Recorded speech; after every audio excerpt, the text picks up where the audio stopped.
Hey guys, welcome back to my channel. This is JT. So today we're gonna be showing you how to remove this guy and put on whatever shock you want onto your Polygon Siskiu T7. So let's get into it. So first off, you're gonna want a 6mm Allen key and a 5mm Allen key to take these two screws out. And it's a 6mm on one end, and then on the other side it's a 5mm. So we're gonna go ahead and take these guys off. And it's nothing special, lefty loosey, righty tighty. These other 6mm Allens, spinning them doesn't really do anything because it's just a rod that goes through. So what I do is I take one of these guys, screw that guy back in just a little bit,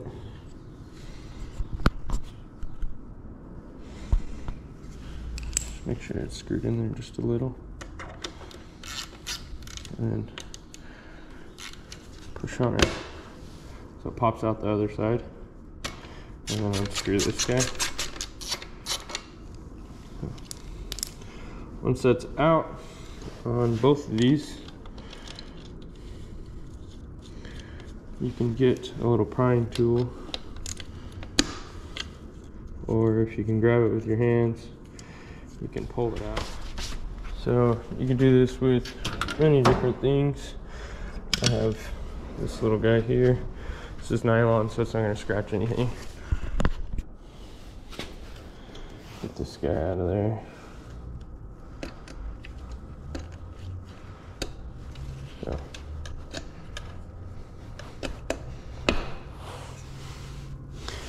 And then you have these two.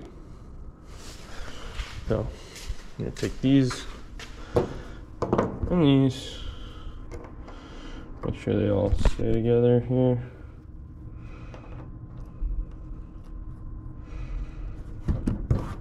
And now I'm going to remove the coil, or in your case you're probably removing this guy. So now we're gonna pull this coil out of here. You can pry this guy out. There we go.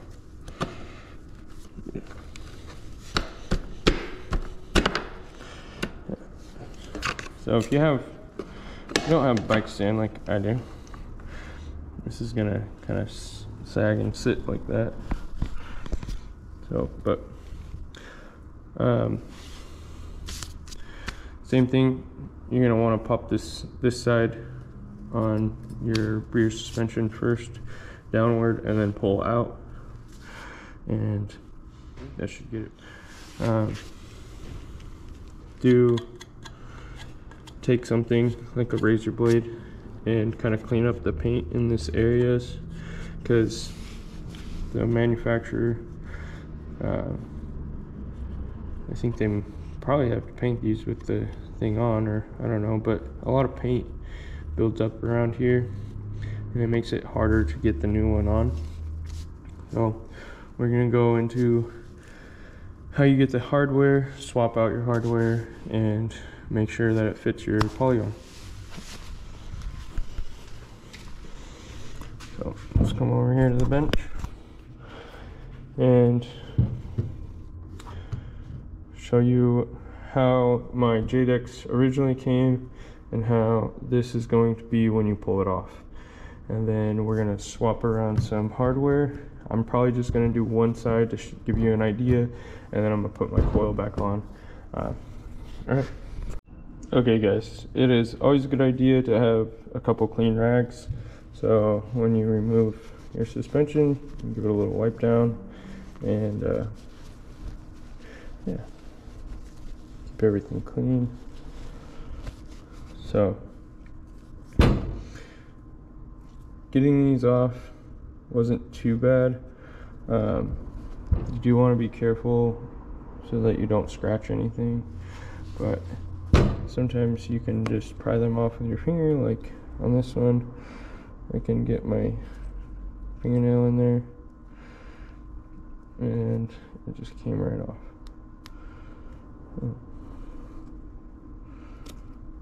Oh, there's that little guy. This is the exact hardware that's going to be on the Deluxe when you remove it. So it's going to be the same process as removing it off this Deluxe to put it on whatever coil shock or whatever air shock that you want. And then if you can, you might be able to push this out. If not, you're going to have to bring this guy or to a vise, or if you have a soft hammer like I do, get this guy and give it a couple smacks. If that doesn't do it, then you're gonna have to take it to the vise. So to press this out, and it's probably gonna be easier if you can get both of these sides off. So I'm gonna go ahead and get that other side off. Doesn't look like I can get my fingers around here or my fingernail in there, so I'm gonna use another prying tool. Your fingernail is probably gonna be your best bet, but it looks like that's not gonna work. Okay, so best bet, if you can't get your fingernails in there, go ahead and get yourself a razor blade. Most of the time this isn't going to scratch anything. You can get that razor blade right in there like that on both sides. It has a little tapered edge, and you can kind of work it around to get that piece of hardware off. So once you're there and you have the little spot, you could probably get it with your fingernail and work it out, or just keep slowly working it out with the razor blade. Hold on there really tight. It's inside there. You might be able to see there's an O-ring. Another O-ring here. If there's any dirt, gunk, or anything in there, go ahead and clean that up with a clean rag. And now we're gonna be after this guy. And what I was saying you want to get both of these off is because you're gonna have to put, there's a tool for this, but I just have all these sockets, so I'm just gonna use a socket to do this, and it looks like a 15mm is gonna work pretty well. And we're just gonna take it over the vise and put my two ends here and there, put my rag over, and turn it until you can see that piece is going to come out. So okay, now that you have this part flat, you're going to grab your other specialty tool, or you're going to grab a 4mm socket. 4mm will fit in there quite well, and this will drop into here. I'm gonna go with a deeper 15mm so that it will fully drop into the socket. And back this out.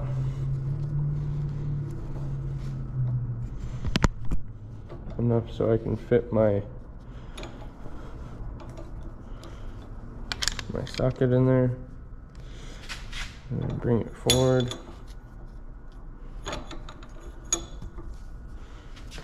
Enough to press that out. So here, this will just push that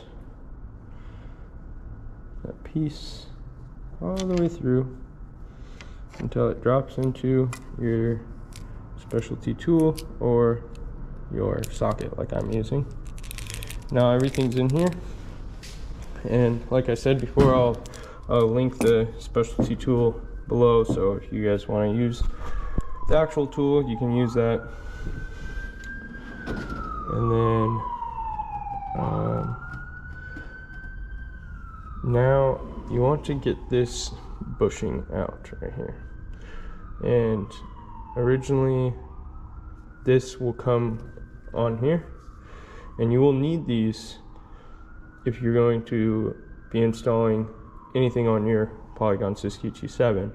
So I'm not sure how it goes with other bikes, but I know this hardware is particular to that bike, and you will need this, you'll need these to install any of your shocks. All of these are interchangeable between different companies. Same concept. You're gonna take this 15, you're gonna take your 10 mil, you're gonna press that into this. So we're gonna go ahead and do that. Go back over to your vise, back this out. A little more. Almost there. Okay. So make sure everything's lined up nice. And then go ahead and press it all together. And that bushing, you'll see it's a little hard, so don't get scared. It'll pop, and then once it starts moving, everything will just come apart slowly. Now you have your little bushing in there, 10 mil socket here, and you're gonna want to now transfer this guy to whatever shock that you have.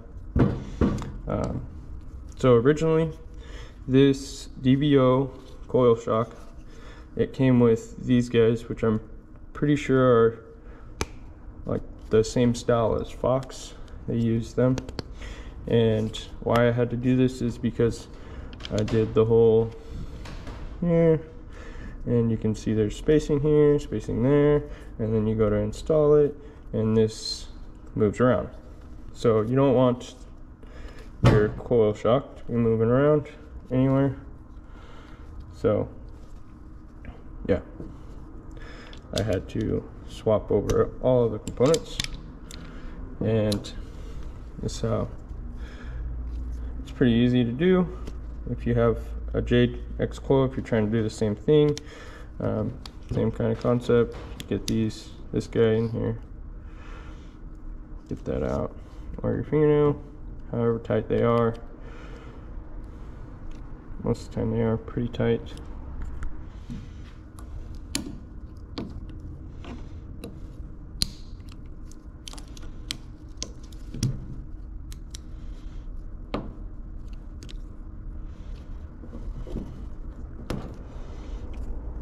So now I want to go back in with this guy. There's a little slit here, so it gives it some give, and you don't have to be exactly centered, but it always helps to be pretty centered. It's gonna work its way in there anyways, it doesn't really matter.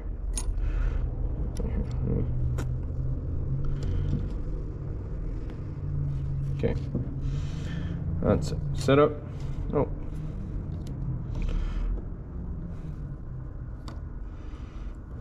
so we're just going to take this over the vise because it's kind of being a pain. So now you don't need that other piece. You do want to have either soft jaws or some rags or whatever to protect this, all that good stuff.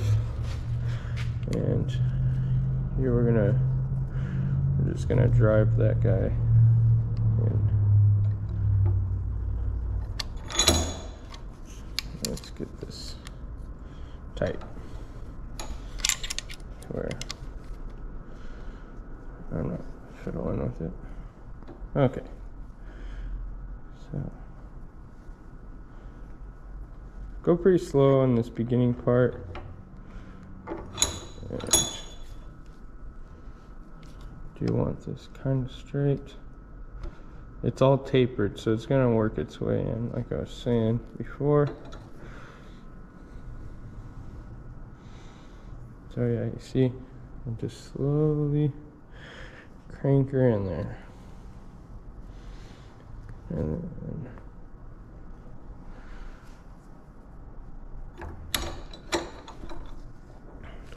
remove your tool, go back in. You want to tighten just the eyelet. Give her a good little snug fit. It seems like this is still a little off-centered, so I'm gonna put my tool back on and get this thing really centered. It's probably just the rags. If you have a soft jaw plier or soft jaw clamp, then you probably won't have this issue, but most of you guys probably don't have that. Okay, now it's pretty centered, and we are good to go. So now you want to keep all of these, clean them up, and then reinstall them here. Okay, so after you clean this guy up, you're going to want to take it back over to the vise with your 15mm socket or your specialty tool, whichever, and press that back in. Okay.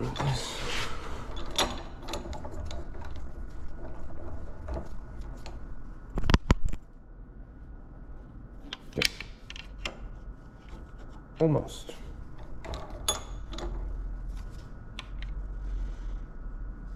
One thing you do want to make sure is that your specialty tool or your socket, whichever you're using, is centered so nothing gets crushed. And then you're just gonna slowly work that guy in there.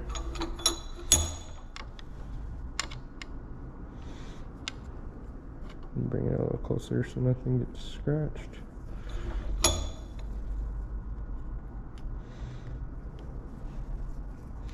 So I already have the little line here. You might not be able to see it on the camera, but there's a little line from where it was previously at. So it's gonna kind of help me gauge where to push this in. And it's probably about right there. But either way, you'll be able to center it later. Okay, so as you can see, this side's not quite even, and it needs to go in a little bit more. I'm just gonna press it in just a little bit. There, about there. And now it's pretty even. This might take you a couple tries, but it's all good. So once you're at this point, it's fairly easy. You just need to clean these guys up.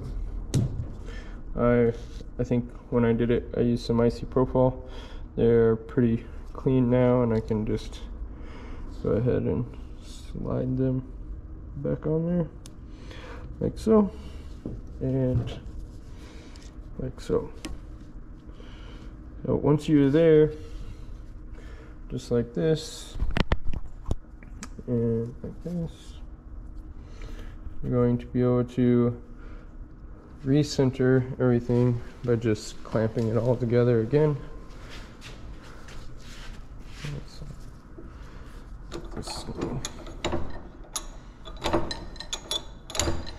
You don't have to have a big vise for this. It barely takes any power. A little tiny vise is going to do just fine. There's probably other ways to do it, but this is probably the best way. You just want to give it a good snug. After that, you are ready to install this guy. Okay?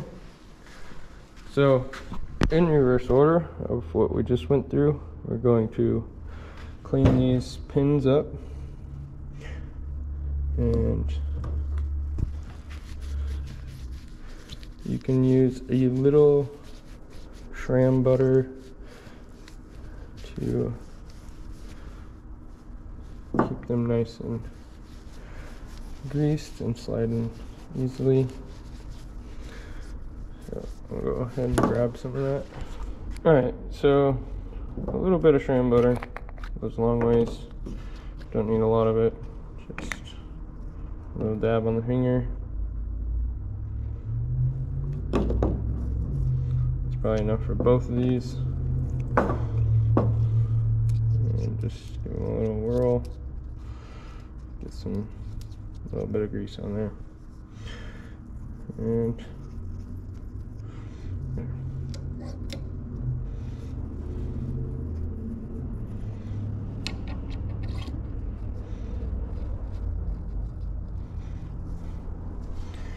those are pivot points, so having them all gunked up and filled with dirt isn't always the best. So the lighter amount of grease you use, probably the better.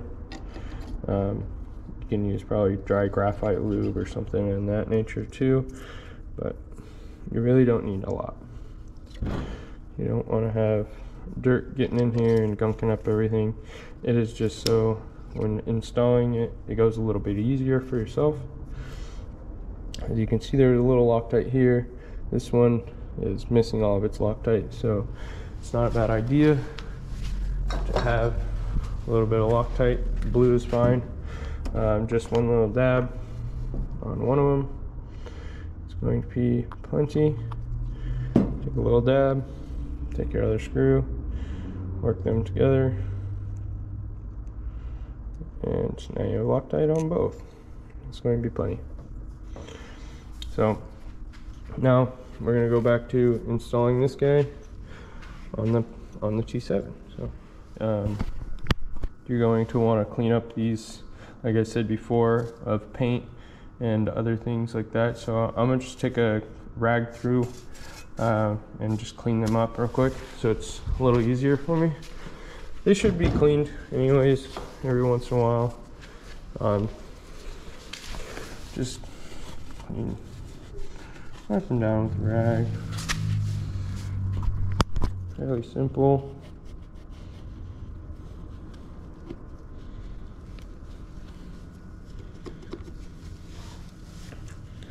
And if you can, get the rag through, pull it through like so, and just kind of work it back and forth. Get some of that stuff out of it. Any dirt, debris, or anything like that. Paint isn't going to come off, but you can clean it up. And let's do this last one.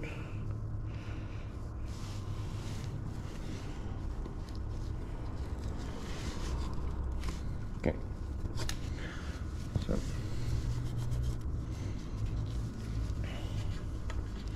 So if you're like me, you do not have a bike stand, it is not a bad idea to pick this up, put something under there, bucket, whatever you have, just to prop it up, leave it out of your way.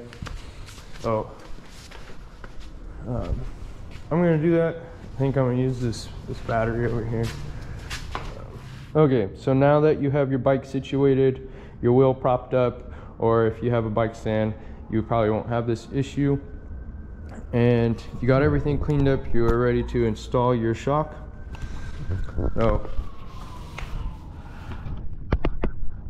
in my case, my bike is upside down, so I want the rear under the pivot point and the front above the pivot point, so that I'm going to pop in the rear first and slide it upwards. This can be kind of difficult because there's paint there. So like I said before, you're gonna wanna chip that paint away with a razor blade or however you wanna do it. It's not gonna work. So in some cases, your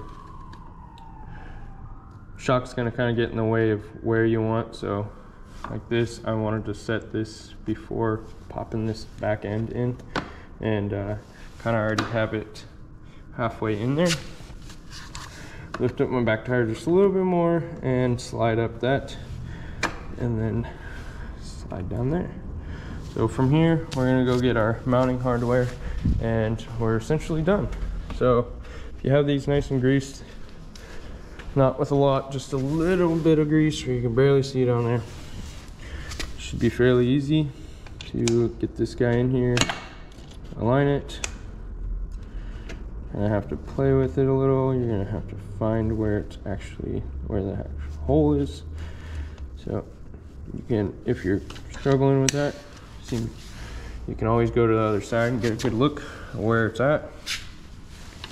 Most of the time you're gonna be pretty close. So if you just work it around a little, it'll lift up and down here.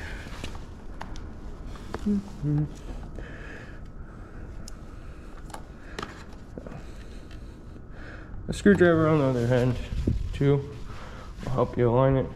Flathead. Kind of go from this side and look inside. Make sure she's aligned with your screwdriver, and boom, she'll pop right in. Now, I use German spec on pretty much everything, and that is gluten tight. So I'm not sure what the spec is. I really don't care what the spec is. It's an aluminum frame. It's going to take my 2 little 1/4" ratchets as tight as I can get them. And if you guys want to worry about torque specs and things like that, go ahead, Loctite 2 little 1/4" are not going to crack and damage your frame. If they do, then you went, probably got a problem beforehand anyways. So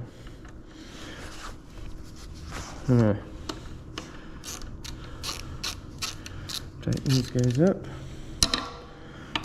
This is 15 Newton meters on that other one. It's probably around there.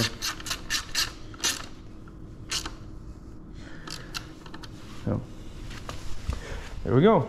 And that is how you install a rear shock or any shock, coil shock, on your T7. So if you guys enjoyed this video, let me know in the comments down below. If you need me to show you how to do anything else on these bikes, I'm happy to do that. Just let me know in the comments. All right guys, thanks for tuning in. I will see you next time. I'm out.